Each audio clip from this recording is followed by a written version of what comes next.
बहुत सारे लोगों को डर रहता है हेयर ट्रांसप्लांट के पेन के बारे में। ऑफ कोर्स मतलब कोई भी प्रोसीजर आप करने जाते हो तो पहला चीज़ तो पेन ही होता है, पेन, एंड दूसरा मतलब साइड इफ़ेक्ट्स। डर के मारे आप कोई प्रोसीजर रिजेक्ट भी मत करो, या फिर ऐसा भी मत सोचो कि अरे कुछ नहीं होता है, बिंदास हो जाएगा।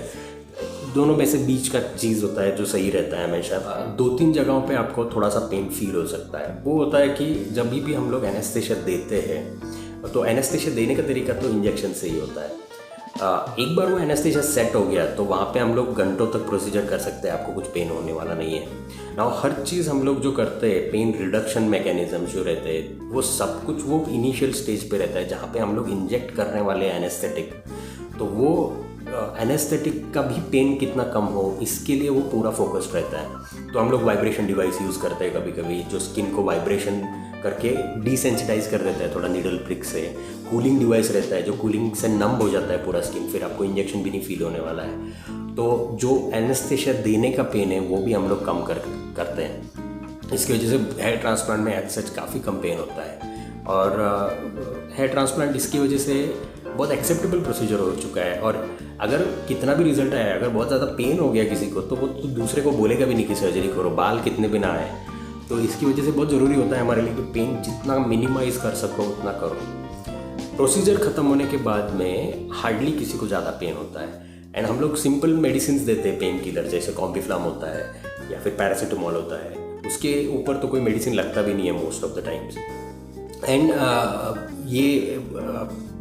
जिस दिन प्रोसीजर किया है उस दिन ज़्यादा लगेगा आपको, उसके बाद में हार्डली कुछ पेन होने वाला है। अगर आप बोलोगे कि ये नहीं 7 दिन के बाद में आगे ज़िंदगी भर कुछ पेन होगा क्या, एब्सोल्युटली नॉट। हेयर ट्रांसप्लांट के बाद में कोई कॉन्सिक्वेंस ऐसे पेन वाला नहीं रहता है, और कोई ऐसे लॉन्ग टर्म ख़राब चीज़ होके नहीं बैठती है। जो भी होता है, जो पेन थोड़ा बहुत होगा वो करने के टाइम पे, मे बी शाम को होगा उस दिन, मे बी थोड़ा सा नेक्स्ट डे, उसके बाद में कुछ नहीं ज़्यादा होता है।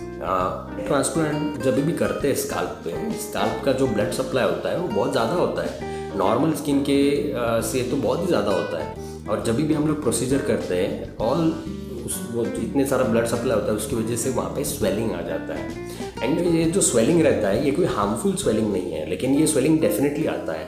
तो हम लोग स्वेलिंग ज़्यादा ना हो करके मेडिसिन देते हैं, लेकिन उसके बाद में भी किसी का बीपी ज़्यादा रहता है, कोई स्मोकर्स रहते हैं, उनको थोड़ा सा स्वेलिंग थोड़ा ज़्यादा हो सकता है। स्वेलिंग ये पेनफुल नहीं रहता है बिल्कुल भी, लेकिन ये आता ज़्यादा है जो जिनको बीपी है या फिर कोई स्मोकिंग नहीं करते हैं ज़्यादा, उनको ज़्यादा होता है। उसकी वजह से जब भी स्वेलिंग ऊपर आएगा सर के ऊपर, तो ग्रेविटी की वजह से आगे के 2-3 दिनों में नीचे नीचे आने लगता है। बहुत सारे लोगों का उसकी वजह से फेशियल स्वेलिंग होता है, पूरा फेस सूज जाता है, आँखें सूज जाती है। तो एंड ऑफ कोर्स ये कोई पेनफुल नहीं रहता है, लेकिन ये जानना ज़रूरी है।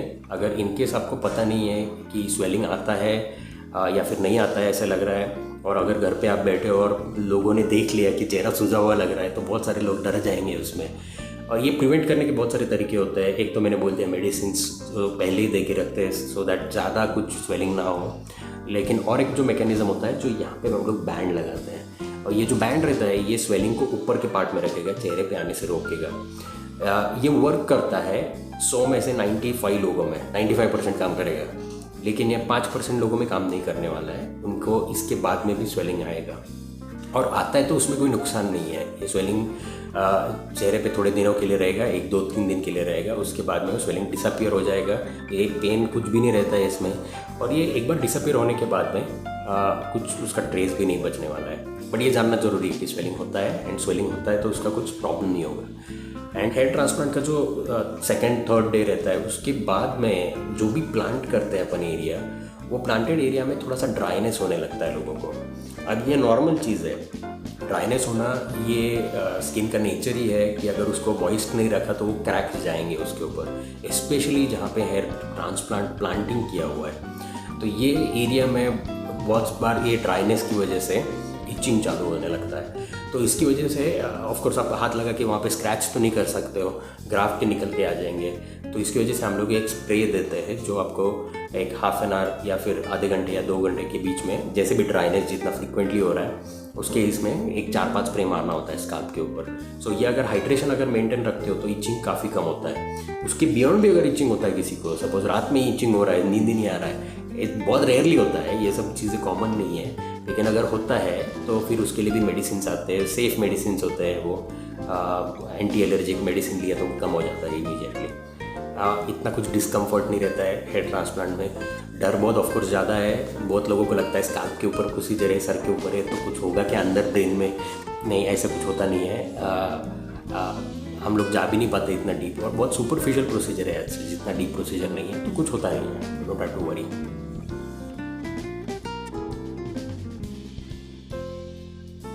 एक क्वेरी जो हमारे पास में बहुत बार आता है कि हेयरलाइन डिज़ाइन ये प्लेस कैसे करेंगे और बाल लगाना कहाँ से चालू करोगे आप, और उसका दिखेगा कैसा।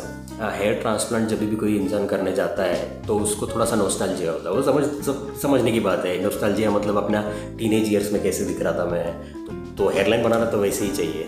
तो प्रॉब्लम इसमें ये रहता है कि आपका फेशियल स्ट्रक्चर अभी चेंज हो चुका है और हेयर ट्रांसप्लांट होता है परमानेंट। और अब अगर 16 साल के एक टीनेजर के जैसे अगर आप हेयरलाइन बना के लेते हो तो वो हेयरलाइन जब आप 35 के होंगे वो अच्छा दिखने नहीं वाला है। वो तो छोड़ दो, अगर वो हेयरलाइन 55 में जाके दिखेगा तो और भी भयानक दिखने वाला है, क्योंकि हेयरलाइन कभी मिटता नहीं है, कभी वो नेचुरली एज अप नहीं होने वाला है हेयर ट्रांसप्लांट का।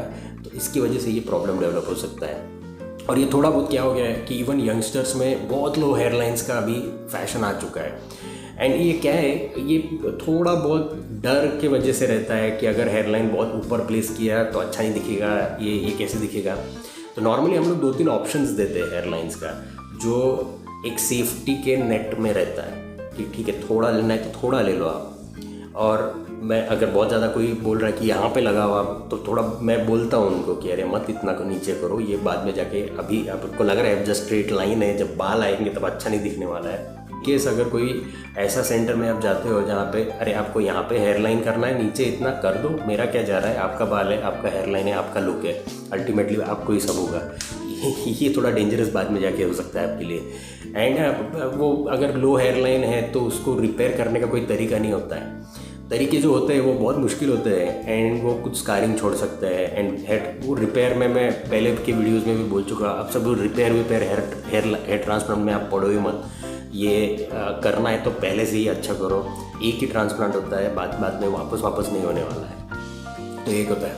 एंड बहुत बार हम लोग हेयरलाइन के साथ में टेम्पोरल ट्रायंगल्स बनाते हैं, साइड का जो ट्रायंगल होता है वो भी बनाते हैं। बहुत सटली किया जाता है हेयरलाइन, एंड जो भी नेचुरल दिखे अल्टीमेटली वो ज़्यादा मैटर करता है। जो हेयर ट्रांसप्लांट सेंटर्स में सपोज टेक्नीशियन कर रहा है, उसको कुछ पता ही नहीं है कि हेयर लाइन देना कैसा है, तो वो बहुत स्ट्रेट लाइन दे के बैठता है। या फिर बहुत बार जहाँ पे कर्व ज़रूरी नहीं है वहाँ पे हेयर लाइन का कर्व दे के बैठता है, क्योंकि उसने स्टडी नहीं किया रहता है, उसको एक्सपीरियंस नहीं रहता है। तो वो हेयर लाइन बहुत अजीब दिखने लगते हैं। एंड ये हेयरलाइंस के कुछ एग्जांपल तो मैं ऑफकोर्स वीडियो में डालूंगा, तो आप देख लो, ये जो हेयरलाइंस होते हैं ये बहुत अननेचुरल दिखते हैं और पूरा का पूरा हेयर ट्रांसप्लांट खराब हो जाता है एक हेयरलाइन डिज़ाइन गलत हो गया करके। ग्राफ्ट्स जो होते हैं वो बंच ऑफ हेयर होता है जो पीछे रहता है, और ये इंडियन सेटिंग में 1 बाल 2 बाल 3 बाल 4 बाल का बंच हो सकता है। जो सिंगल हेयर होते हैं, जो पतले वाले बाल होते हैं, हेयरलाइन स्टार्ट उससे होना चाहिए। अगर हेयरलाइन 2-3 बालों से स्टार्ट हो रहा है तो वो बहुत प्लगी या फिर एकदम जैसे कि अचानक से कुछ तो चालू हो गया, बहुत अननेचुरल साइटिंग हो सकता है उसका, और ये होता है बहुत बार। एंड प्राइमरी रिस्पॉन्सिबल इसमें जो रहता है ना, वो जो ग्राफ्ट जो सेपरेट करता रहता है वो बंदा रहता है। अगर उसने ग्राफ्ट सेपरेशन के टाइम पे सिंगल वाले, डबल वाले, ट्रिपल वाले ऐसे सेपरेट अगर करके रखे नहीं, तो वो बंदे के जो भी लगाने का काम है उस टाइम पे 2-3 वाले बाल ये सब हेयरलाइन में लग जाएंगे। और ये लगने के बाद में पहले तो कुछ नहीं दिखेगा, जब बाल आएंगे उस टाइम पे वो बहुत अननेचुरल दिखना चालू हो जाएगा। और ये सब वहीं पे आ जाता है कि अगर हेयर ट्रांसप्लांट सर्जन खुद कर रहा है, जैसे मैं करता हूँ, तो हमको एक सिंगल बाल अगर गलती से दूसरा बाल भी आ गया तो भी समझता है वहीं, और लगाने के टाइम पे हम लगाते नहीं है, इतना उसमें स्पेसिफिसिटी होता है। ऑफ कोर्स जो सेपरेट करना होता है ग्राफ्ट, उसमें भी थोड़ा सा हम लोग एक्स्ट्रा ध्यान देते हैं कि अरे भाई 1 वाला बाल सेपरेट करो, 2 वाले सेपरेट, उसके लिए लगाने का इम्प्लांट पेन ही अलग होता है, 1 वाले का अलग रहेगा, 2 वाले का अलग रहेगा, एक दूसरे का जाएगा नहीं उसमें, सो ये कन्फ्यूजन नहीं होता है। हेयरलाइन में जब ग्राफ्ट्स लगाते हैं तो उनका डायरेक्शन, एंगल, ये बहुत ज़रूरी चीज़ होता है। अगर हेयरलाइन का डायरेक्शन सीधा ऊपर अगर हेयर ग्राफ्ट लगाने के टाइम पे वर्टिकली लगाए तो बाल भी वर्टिकली आने वाला है बाहर। अब ये बाल बाद में आप सोचोगे अरे बाल को सेट कर लेंगे, तो सेट होता नहीं है कभी, वो बाल वैसे ही बाहर निकलेगा। तो इसकी वजह से ये ग्राफ्ट्स का एंगल और डायरेक्शन ये बहुत ज़रूरी होता है। डायरेक्शन भी अगर गलत हो गया, एंगल तो ऊपर नीचे क्या बात होता है, अगर बहुत अपवर्ड्स एंगल हो गया तो फिर स्ट्रेट अप आ जाएगा बाल, अगर बहुत ही फ्लैट एंगल है तो वो भी ख़राब दिख सकता है। एंड बहुत बार डायरेक्शन मतलब नॉर्मली हर बाल अपना स्ट्रेट डायरेक्टेड रहता है या फिर पॉइंटिंग टूवर्ड्स नोज, मतलब नाक की तरफ पॉइंट करना चाहिए, ऐसे टाइप का रहता है। तो ये अगर सपोज आउटवर्ड पॉइंटिंग है तो सब के सब बाल बाहर के साइड में निकलेंगे और आप बाद में जाके उसको अंदर खींच के सेट भी नहीं कर सकते हो प्रॉपरली। ये सब प्रॉब्लम्स बाद में जाके हो सकते हैं एंड उसकी वजह से हेयर ट्रांसप्लांट बहुत ख़राब दिखने लगता है। अल्टीमेटली क्या होता है, हेयर ट्रांसप्लांट इतना नेचुरल और इंटीग्रेट इतना नेचुरली होना चाहिए कि वो बाल आने के बाद में भी किसी को समझना नहीं चाहिए कि ये हेयर ट्रांसप्लांट का नतीजा है। It should be that natural. तो मैं तो बोलूँगा stick with the hair transplant surgeon जिसको एक्सपीरियंस है, रिजल्ट्स देखो उनके पहले के और फिर उसके बाद में आप चूज़ करो हेयर ट्रांसप्लांट करना।